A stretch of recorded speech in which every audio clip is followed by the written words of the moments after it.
Founded in 1729, Arlington Street continues today as a gathering place for progressive people of faith in the greater Boston area and beyond. We are located at the corner of Arlington and Boylston Streets, across from the Public Garden in Boston, Massachusetts. Arlington Street Church, gathered in love and service for justice and peace. It's a new dawn, it's a new day, it's a new life for me, and I'm feeling good.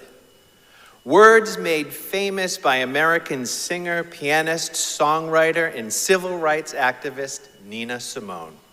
While Nina Simone didn't write the song Feeling Good, she did make it her own. The lyrics spoke powerfully to her lived experience growing up under segregation. And this was true for her, both in her personal life and more broadly as a Black woman growing up in the 1950s and 60s. As a child, Simone showed extraordinary musical talent and hoped to attend the Curtis Institute of Music, but she was denied a scholarship, she believed, because she was Black. In her public life, Simone became deeply involved in the civil rights movement after the 1963 Birmingham church bombing, which killed 4 young Black girls. Simone channeled her outrage into music, writing and performing powerful protest songs such as Mississippi Goddamn and Feeling Good at civil rights events. Commenting on the struggle for freedom, Simone stated, "I'll tell you what freedom is to me. No fear. At this crucial time in our lives, when everything is so desperate, when every day is a matter of survival, I don't think you can help but be involved. Oh, freedom is mine, and I know how I feel." Nina Simone lived her life powerfully. Now, none of us is Nina Simone. Her lived experience belongs uniquely to her. Today's political situation, the state of our democracy, is deeply troubling. Yet it has not yet reached the level of violence and upheaval we witnessed during the civil rights struggles of the 1960s. Though we live in different times, and though our struggles are not the same, nevertheless, we can still draw courage and inspiration from Simone as we face our own fears. Fears that relate to our personal lives, fears that center around our spiritual community, and fears like dark clouds that hang over the future of our country. If freedom is the absence of fear, to conquer fear, courage first calls us to face those fears and then walk through them. But just how do we go about facing our fears and walking through them? Sounds simple, right? But simple isn't the same as easy. For many of us, the prospect of change fills us with trepidation. Change sounds risky. What's going to happen? What will it mean? Will I still be relevant? What will I have to do? Will I be happy? Why does everything always have to change? Can't things just stay the same, at least for a little while? I can feel my heart already beating a little bit faster, just voicing these concerns. But we do have our guides to help us navigate this fear of change, whether it be centered in our personal, community-based, or public lives. Here are some reminders of wisdom that we know to be true. 1, change is inevitable. Writing around 500 BCE, the Stoic Greek philosopher Heraclitus stated, "Everything flows. No one ever steps into the same river twice, for it's not the same river, and they're not the same person." Writing at just about the same time, a continent away, the Buddha wrote, "All conditioned things are impermanent."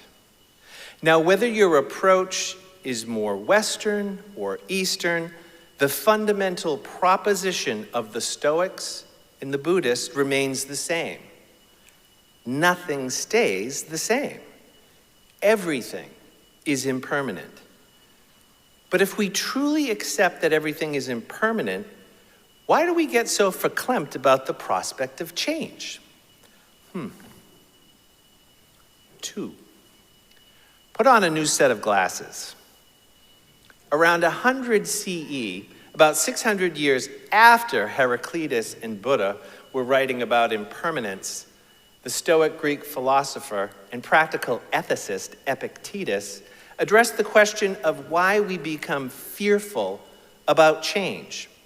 He wrote, "It is not the things themselves that disturb people, but their judgments about them." That bears repeating. It's not the things themselves that disturb people, but their judgments about them. Now, this is really interesting to ponder. Looking at myself, I have to admit that I'm, well, let's just say approaching my early mid-60s. Now, I could move straight into fear and worry here. I've had surgery on both knees, and they still hurt every day. I can't run marathons anymore. Never mind running. I'll have to move out of my house soon because, well, it just has too many stairs. And just who is that old man staring at me in the mirror every morning? Oh my God, I'm getting old. I'm aging out. I'm going to retire. But will Social Security be there for me? Does any of this sort of thinking resonate with you? If not, it will. Just wait. American self-help author and motivational speaker Wayne Dyer offers a solution. He writes, "Change the way you look at things, and the things you look at change." I find this modern reframing of Epictetus's proposition that it's our judgment of things and not the things themselves which disturb us to be very helpful. It affirms that we have personal agency over our sense of well-being.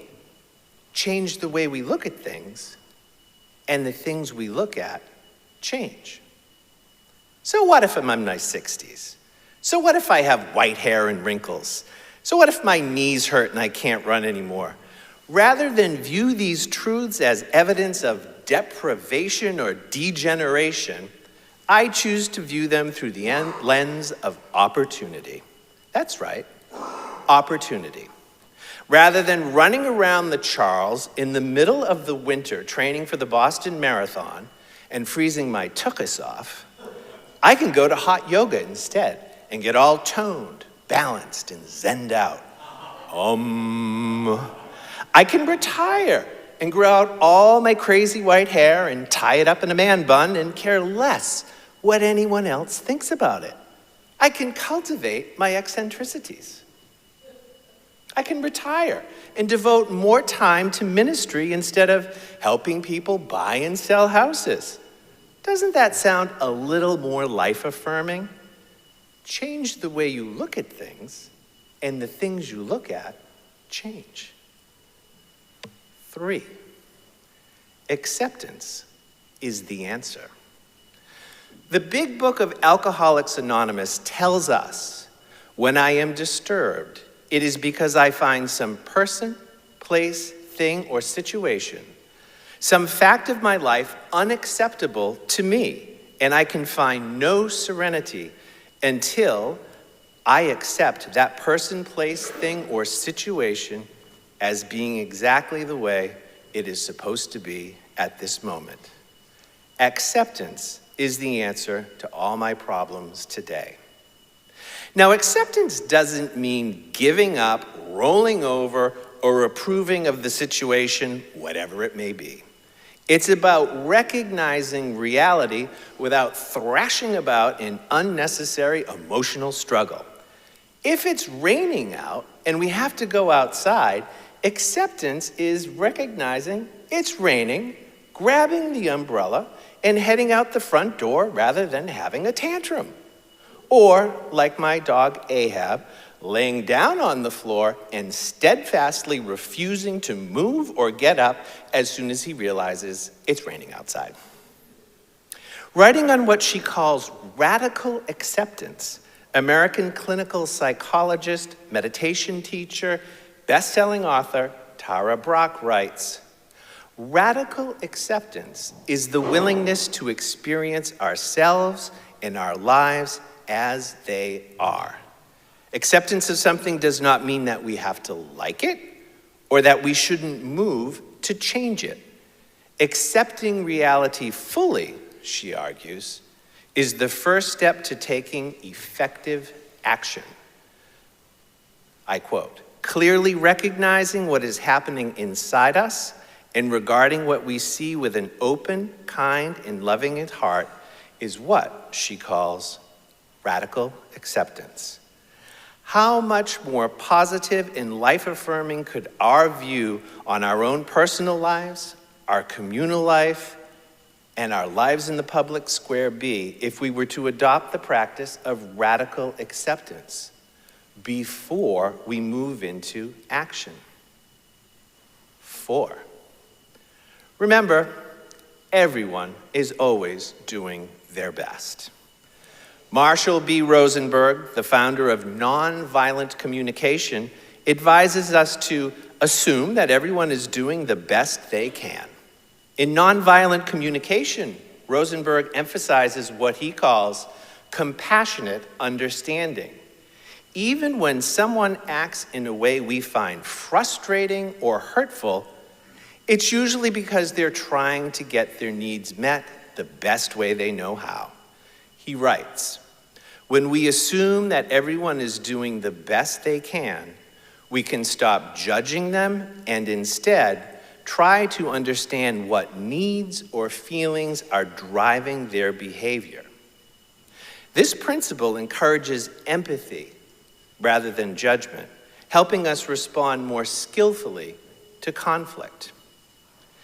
2 related and simple principles from the art of negotiation can help us navigate change and the fear that it causes.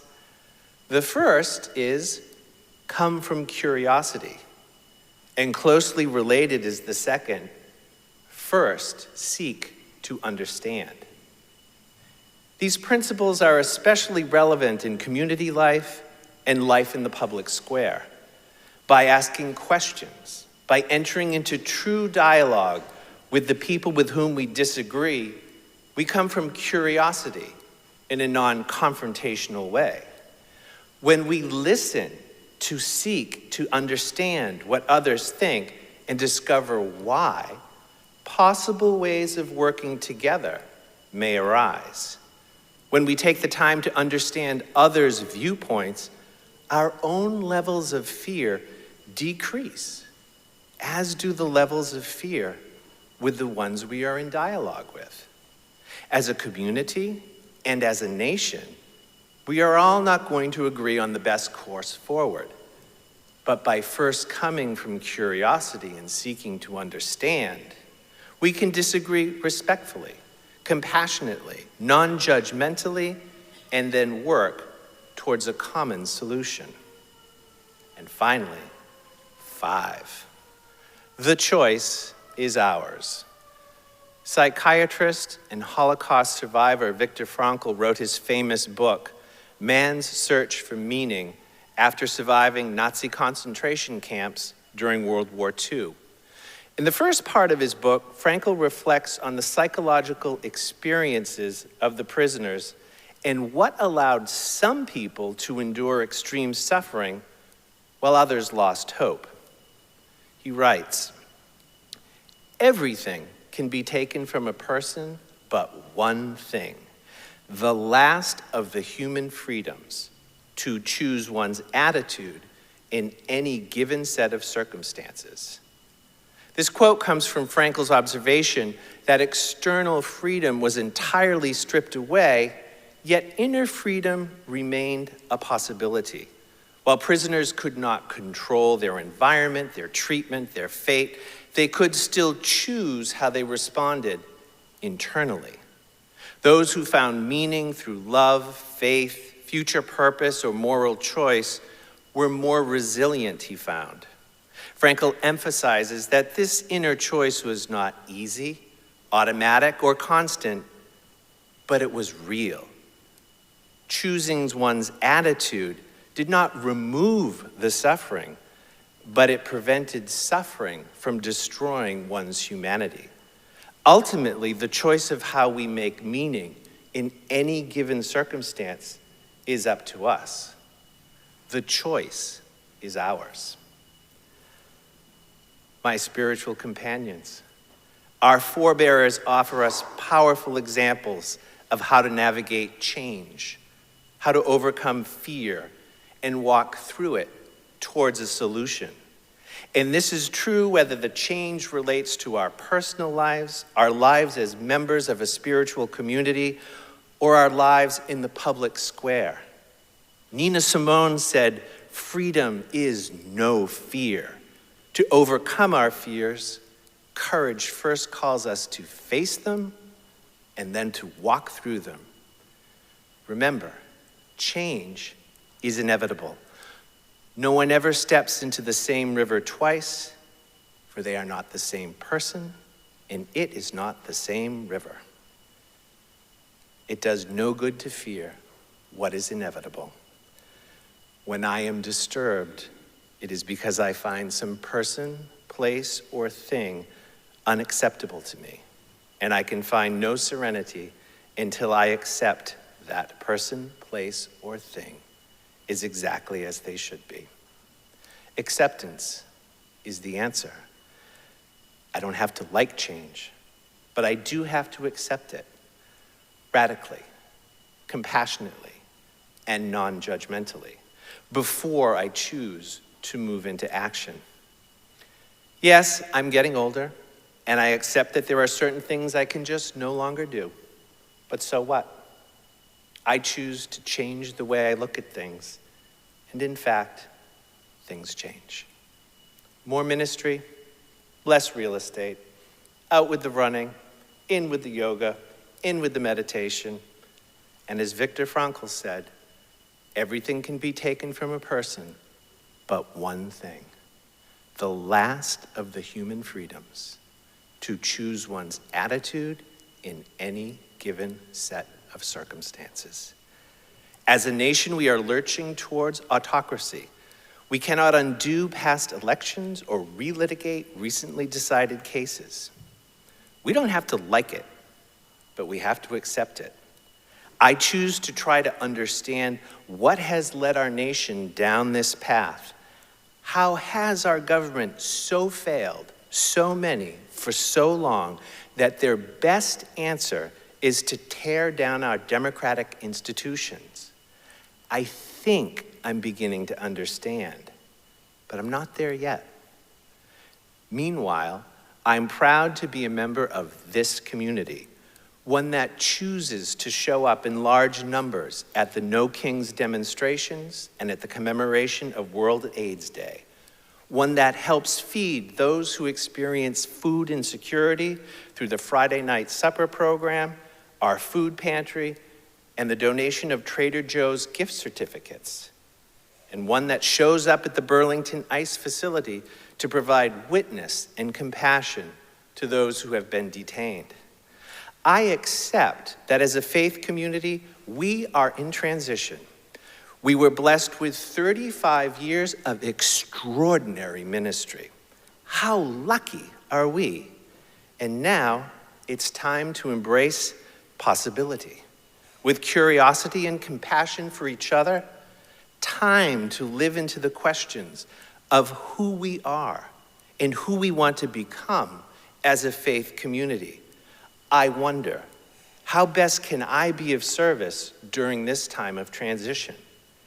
And I keep foremost in my mind, always, the conviction that we are all doing the best that we can.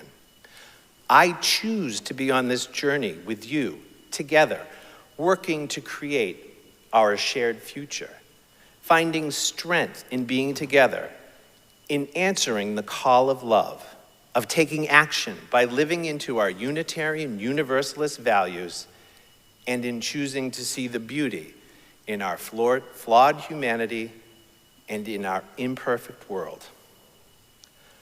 I'll close with a very short poem by Mary Oliver entitled, I Wake Close to Morning.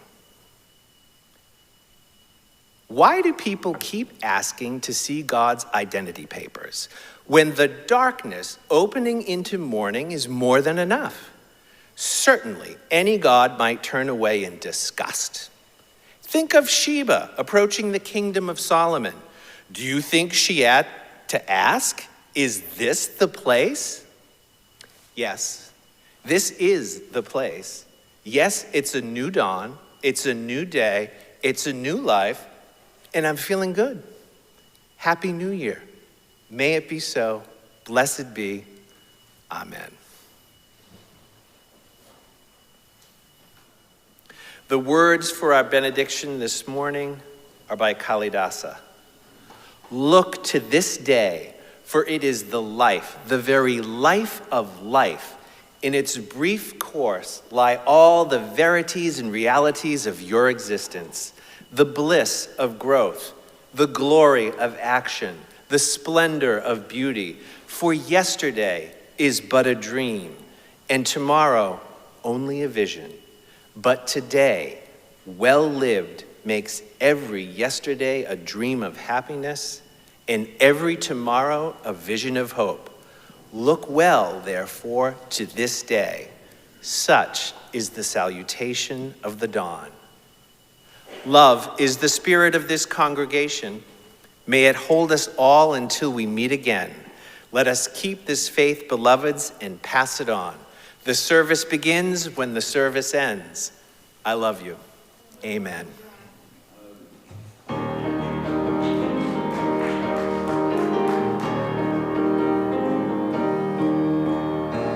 Where you go, I will go, beloved. Where you go, I will go. Where you go, I will go, beloved. Where you go, I will go. For your people are my people. Your people are mine. Your people are my people. Your divine, my divine. Where you go, I will go, beloved. Where you go, I will go. Where you go, I will go, beloved. Where you go, I will go. For your people are my people. Your people are mine.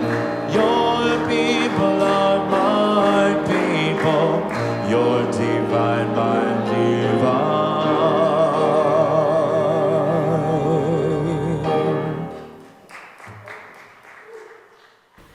We are located at the corner of Arlington and Boylston Streets, across from the Public Garden in Boston, Massachusetts.